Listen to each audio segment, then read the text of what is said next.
Hi students, very welcome to Benimal Classes, our digital platform. I am your English educator Ashok Benimal. I am going to teach you today a very important topic which name is correct form of the verb.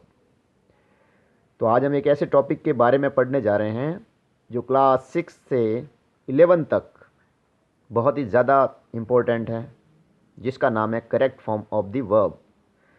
देखिए इसमें होता क्या है, क्रिया का सही रूप भरना होगा हमें खाली जगह के अंदर, गैप फिलिंग दी हुई होगी और ये इस बार 10th के अंदर सबसे ज़्यादा इम्पोर्टेंट है।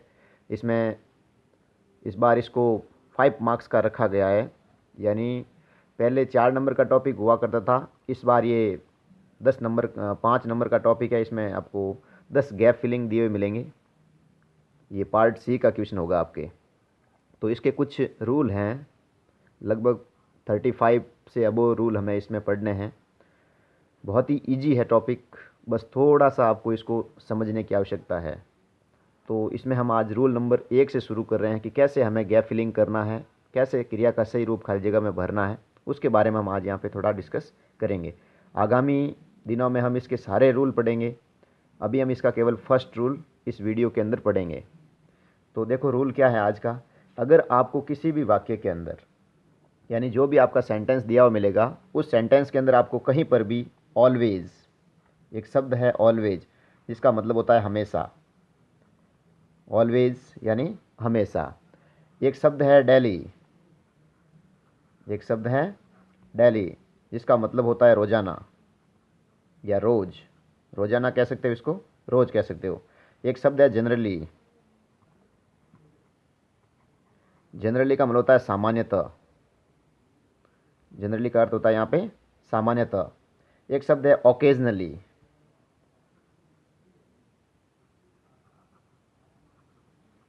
ओकेजनली, ओकेजनली का मतलब होता है कभी कभी, ओकेजनली मीन्स कभी कभी। एक शब्द है रेयरली जिसका मतलब होता है मुश्किल से, जिसको हिंदी में हम कहते हैं मुश्किल से। एक शब्द है यूजुअली, यूजुअली का मतलब आपके यहाँ पे होता है अधिकतर, यूजुअली का मतलब होता है अधिकतर। एक शब्द आएगा सेल्डम, सेल्डम का मतलब होता है बहुत कम, बहुत कम। एक शब्द आएगा आपके समटाइम्स, जिसका मतलब होता है कभी कभी या कभी कभार कह सकते हैं इसको आप। समटाइम्स का मतलब कभी कभार। एक शब्द आएगा हार्डली, हार्डली का मतलब होता है कभी कभार या मुश्किल से, इसका भी कभी कभार या मुश्किल से। एक शब्द मिलेगा आपको नेवर, जिसका मतलब होता है कभी नहीं, यानी एक शब्द मिलेगा जिसका नाम है नेवर यानी कभी नहीं।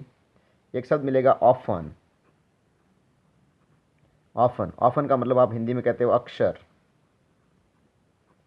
एक शब्द मिलेगा आपको एवरी के साथ में टाइम दिया हुआ, यानी एवरी के साथ में डे भी आ सकता है यानी प्रतिदिन, एवरी के साथ में वीक भी आ सकता है, एवरी के साथ में मंथ भी आ सकता है, एवरी के साथ में ईयर भी आ सकता है, या कोई भी इसके साथ में आपको टाइम लिखा हुआ मिल सकता है।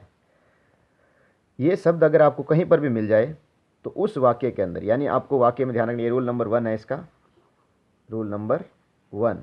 अगर वाक्य में always, daily, generally, occasionally, rarely, usually, seldom, sometimes, hardly, never, often, every के साथ में कोई भी टाइम दिया हुआ मिल जाए, तो ध्यान रखना उस वाक्य के अंदर आपको हमेशा प्रेजेंट सिंपल का प्रयोग करना है।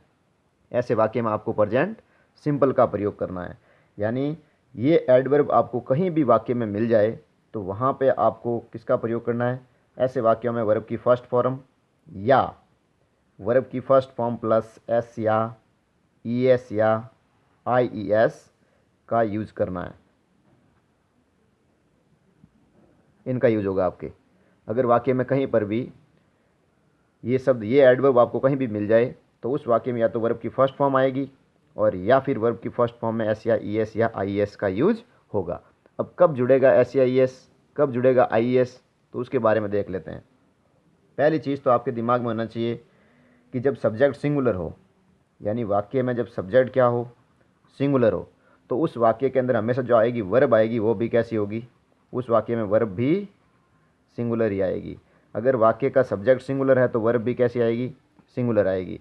और सिंगुलर वर्ब की पहचान बताता हूँ, जिस वर्ब के पीछे या जिस हेल्पिंग वर्ब के पीछे एस या ES लगा हुआ मिल जाए, जिस वर्ब या जिस हेल्पिंग वर्ब के पीछे आपको एस या ES मिल जाए, वो वर्ब हमेशा क्या होती है, सिंगुलर होती है।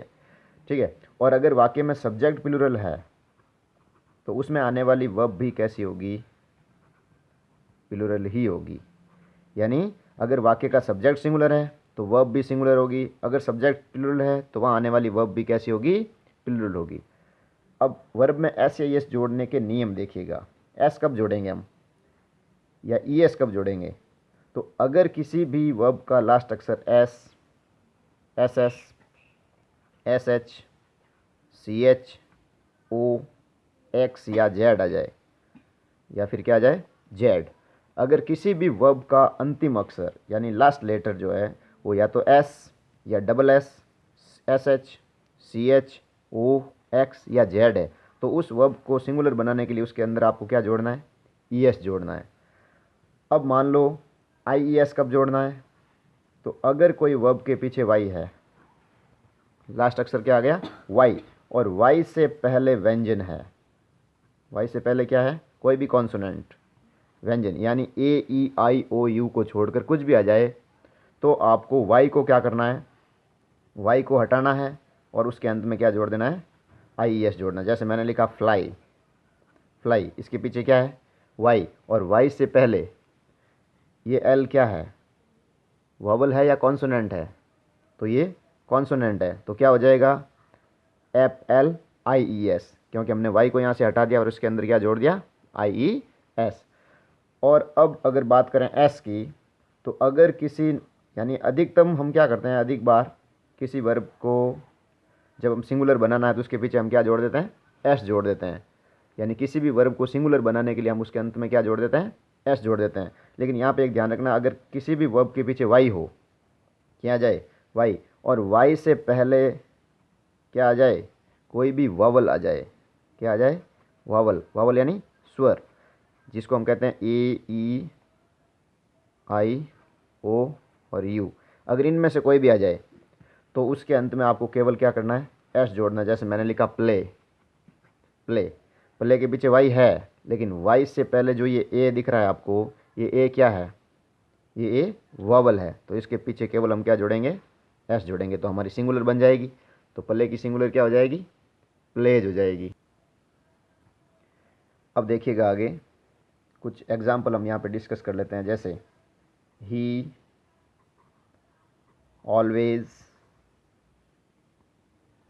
हियर, एट नाइट, और आगे लिखा मैंने कम, ये वर्ब दी हुई है आपके कोष्टक में, कम। अब इस वाक्य में देखो एडवर्ब कौन सी आई हुई है, इस वाक्य में ऑलवेज है या नहीं है, ऑलवेज है इस वाक्य में। इसका मतलब हमारे दिमाग में आना चाहिए कि जिस वाक्य में always, daily, generally, usually, seldom, rarely वगैरह आ जाए तो उसके अंदर या तो वर्ब की फर्स्ट फॉर्म आती है या उसके अंदर एस या ES का यूज होता है। अब यहाँ पे देखिएगा सब्जेक्ट कैसा है, सिंगुलर है, तो यहाँ आने वाली वर्ब भी कैसी होगी, सिंगुलर होगी। ध्यान रखना, सिंगुलर वर्ब बनाने के लिए उसके पीछे या तो S या ES या IES जोड़ा जाता है। तो यहाँ पे ही सिंगुलर है और वाक्य में ऑलवेज भी आया हुआ है और आगे वर्ब दी हुई है कम, तो कम की सिंगुलर जब हम बनाएंगे तो क्या हो जाएगा, कम्स, ये इसकी हमने सिंगुलर बना दी। जैसे मैंने लिखा मीना फूड डेली, और मैंने यहाँ पे लिखा कुक। देखो यहाँ पे मीना क्या है, सिंगुलर है या प्लूरल है, मीना यहाँ पे सिंगुलर है, तो यहाँ आने वाली वर्ब भी कैसी होगी, सिंगुलर होगी। इसका मतलब कुक के पीछे क्या जुड़ जाएगा, S। जैसे द बेबी, बेबी यानी बच्चा, खाली जगह एवरी मॉर्निंग, एवरी मॉर्निंग, और यहाँ पे लिखा मैंने क्राई। अब यहाँ पे देखो द बेबी का मतलब होता है बच्चा, और यहाँ पे एडवर्ब आ गई हमारे एवरी मॉर्निंग, यानी एवरी के साथ में समय दिया हुआ है। इसका मतलब इस खाली जगह में क्या आना चाहिए, या तो वर्ब की फर्स्ट फॉर्म या उसके अंदर एस या ई एस। लेकिन हमारे यहाँ पे सब्जेक्ट जो है वो सिंगुलर है, तो यहाँ आने वाली वर्ब भी कैसी होगी, सिंगुलर होगी। और सिंगुलर वर्ब की पहचान होती है जिसके पीछे एस या ई एस या आई ई एस होता है, वो वर्ब हमेशा क्या होती है, सिंगुलर होती है। अब देखो हमारे पास में वर्ब दी हुई है वाई, और वाई क्राई दी हुई है, और क्राई से पहले ये क्या आया हुआ है, आर। आर व्यंजन है या फिर स्वर है, तो आर हमारे पास में व्यंजन है। तो जब किसी वर्ब के अंत में वाई हो और वाई से पहले क्या हो जाए, व्यंजन आ जाए, तो हम क्या करते हैं, वाई को हटा देते हैं और आई एस कर देते हैं। तो यहाँ पे हो जाएगा C R I E S, cries. तो इसी प्रकार ये पहला रूल था हमारा, जिसमें आपको इन शब्दों को ध्यान में रखना है। अगर सब्जेक्ट सिंगुलर हो तो वर्ब भी सिंगुलर आएगी, और अगर सब्जेक्ट प्लूरल हो तो वर्ब भी प्लूरल आएगी। He she it name singular subject होते हैं, I we you they plural होते हैं। इनको ध्यान में रखकर आपको वर्ब फिलअप करनी है। बाकी हम अगले वीडियो में पढ़ेंगे। Thank you.